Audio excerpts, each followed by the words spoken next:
pessoal, tudo bem com vocês? Sou Marco Oliveira, da Brasília. Hoje estamos trazendo aqui uma apresentação que foi um levantamento de carga que nós fizemos para um condomínio. Foi feito ontem, dia 16 de novembro, com vista à instalação de um grupo motor gerador nas cargas de serviço. Eu vou mostrar aqui alguns diagramas que nós criamos e também um projeto do condomínio. E em seguida eu vou apresentar uns vídeos que nós fizemos lá durante esse levantamento. Bom, inicialmente aqui eu tenho um diagrama básico em que atualmente nós temos então a energia da concessionária indo diretamente para o quadro de serviço, denominado QDF Serviço. Nesse quadro, nós temos a alimentação de 2 elevadores para um bloco, mais 2 elevadores que são social e serviço para o outro bloco. Temos uma alimentação para a guarita, o espaço gourmet, mais 2 itens aqui que vão alimentar os portões de entrada e saída do condomínio. Alimentação também de iluminação e tomada para o salão de festa. E temos aqui as bombas de água potável, de água servida e a outra bomba de emergência, tá? De águas pluviais. Então nós temos 2 bombas para o bloco A, 2 bombas para o bloco B, 2 bombas para água servida e 2 para águas pluviais.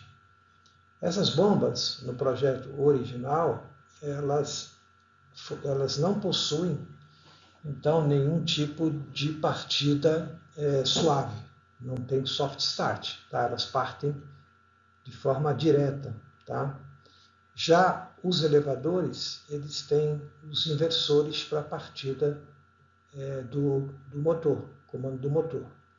Bom, então, com essa solicitação, como é que nós teríamos aqui o nosso circuito? Basicamente, nós teríamos um QTA em que a alimentação da concessionária ela estaria suprindo o quadro, vindo para cá, e no caso da ausência dessa energia da concessionária, esse quadro seria suprido pelo grupo motor gerador que está aqui embaixo. Então essa é a ideia e essa a solicitação. Bom, então, para isso, para fazer esse levantamento de carga, nós criamos uma planilha. Tá? Essa planilha nós colocamos alguns itens de verificação e medição e colocamos os principais equipamentos, que são os motores dos elevadores, que são 4 elevadores, o motor do portão da garagem, tá? E o outro motor também da garagem, um de entrada e um de saída. E também, na segunda planilha, estou apresentando só a primeira, nós consideramos também as bombas de água, principalmente que possuem partida direta. Então tem um valor de corrente bastante elevado na sua partida. E elencamos alguns itens. Por exemplo, o tipo de ligação do motor. Ele é monofásico ou ele é trifásico? Então, os elevadores, todos trifásicos, 380 volts. No caso dos motores da garagem, são monofásicos, 220 volts. A potência do motor também ela foi colocada aqui, todos em torno de 7,5 HP, tá? E os do portão da garagem em torno de 1 HP.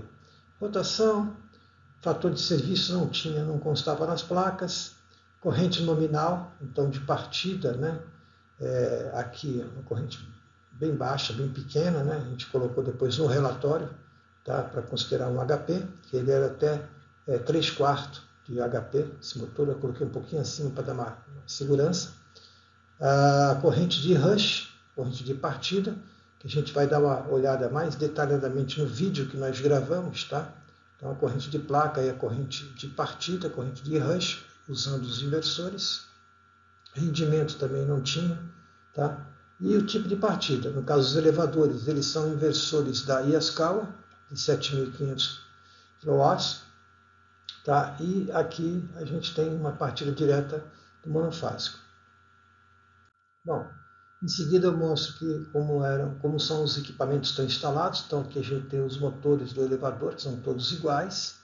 O quadro de comando, né, com aqui toda a parte lógica do elevador. E aqui embaixo o inversor, esse inversor da escala de 7,5 kVA. As placas dos motores com as especificações, é um prédio já um pouquinho já antigo, mas então não tem tantos dados na placa. E aqui já uma imagem gráfica desse controle nosso, que a gente fez do levantamento de pico de corrente de partida, né? Então, no momento que o elevador parte, né, ele está aqui praticamente zero de corrente, obviamente. Quando ele parte, nesse caso aqui, ó, ele chega a atingir em torno de 8,5 amperes, tá? Mesmo caso daqui, aí ele entra no regime depois de controle nessa faixa de 4,5, 5. Essa corrente ela vai variar muito em função também da carga, né? Se tiver muitas pessoas dentro do elevador, ela sobe um pouquinho esse valor, tá? Se tiver o elevador vazio, foi chamado, ele tende a ficar um pouco menor, em função dessa carga. E aqui já o desligamento do motor. Então a gente vai ver isso aqui na prática, né? Isso é interessante que na hora que tem um desligamento também, a tensão, ela dá uma pequena queda aqui, né?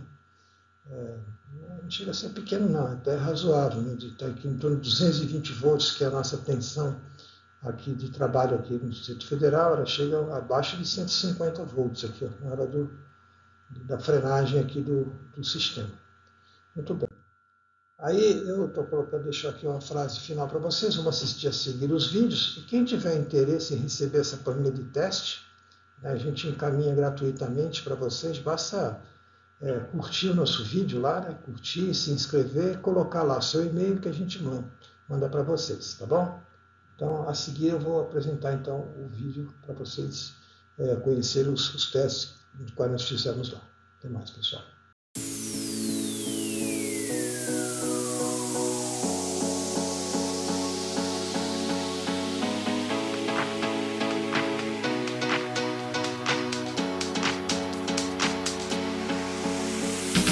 Bom dia, pessoal. Eu sou o Marco Oliveira, da IAC Brasília. Estou aqui juntamente com o colega Edson. Estamos fazendo um levantamento de carga para que seja instalado um grupo motor gerador em um condomínio. A primeira análise que a gente está fazendo é justamente a verificação dos motores dos elevadores. Então, aqui são duas torres, torre A e torre B. Cada elevador aproximadamente 15 HP. Então a gente está levantando agora a corrente de inrush, ou seja, a corrente de partida do elevador. Para isso, nós estamos usando aqui um equipamento da Fluke, tá? Ele está conectado o celular e ele está fazendo aqui a medição do pico de corrente. A gente pode observar aqui, ó, que agora deu um pico de corrente, ele entrou e saiu. Vamos dar mais uma acompanhada aqui, ó. Nós já tivemos pico aqui em torno de 11 amperes, tá? Desse elevador, então ele está medindo aqui a corrente e está medindo aqui abaixo a tensão. Aqui a gente pode observar já o equipamento ligado em uma das fases, né? É um Fluke 378FC, ele está ligado na fase R, está fazendo o monitoramento. E do lado de cá, a gente tem o quadro de comando. E no quadro de comando a gente pode observar que quem comanda de fato a parte de potência do motor é esse inversor aqui da Yaskawa, um Varspeed L7. Ele é que está fazendo todo o controle de partida suave através desse inversor. Então, depois dessa parte aqui, nós vamos ver também a parte dos portões que o condomínio pediu e das bombas de água. Então, com isso a gente tem um levantamento real da corrente de pico de partida, que a gente pode observar aqui nesse gráfico, ó. Nós tivemos aqui já 4 partidas do elevador, algumas com valores de corrente um pouquinho menor.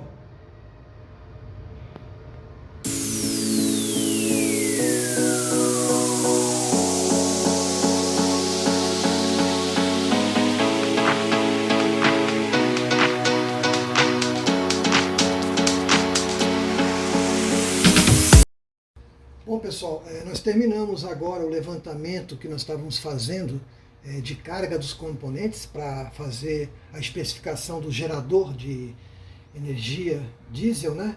E aí aproveitamos, nós observamos que tem nesse quadro uma entrada que está vindo do sistema fotovoltaico, esse disjuntor aqui de 63 amperes. E aí nós fizemos aqui uma medição de temperatura em função da corrente. Nós medimos a corrente dele, está em torno, as 3 fases em torno de 30 amperes. Tá? Agora, a temperatura aqui, ó, a gente pode observar aqui a temperatura no disjuntor, olha só, nos cabos, na faixa de 43 amperes, tá? Desculpe, 43 graus, né? A temperatura. No corpo do disjuntor, aqui, ó, 43 graus também. E no barramento ali, que é o ponto que a gente está tendo a maior temperatura, na faixa de 47 graus. E se a gente seguir o cabo, a gente pode observar também a temperatura do cabo aqui, ó, na faixa de 41 graus, olha aqui, ó. Os cabos, é um cabo de PVC, tá? O cabo de PVC, ele suporta até 70 graus. Então nós estamos aí na faixa de 38 até uns 40 graus. Aqui já é a saída do quadro, né? Tá? Que a gente está observando aqui, ó. Então, para vocês verem como a temperatura, ela com essa corrente de 30 amperes, ela se eleva bastante. Isso serve muito, inclusive, para os veículos elétricos, que nós fazemos a instalação e a gente geralmente solicita no projeto que a gente coloque um cabo EPR,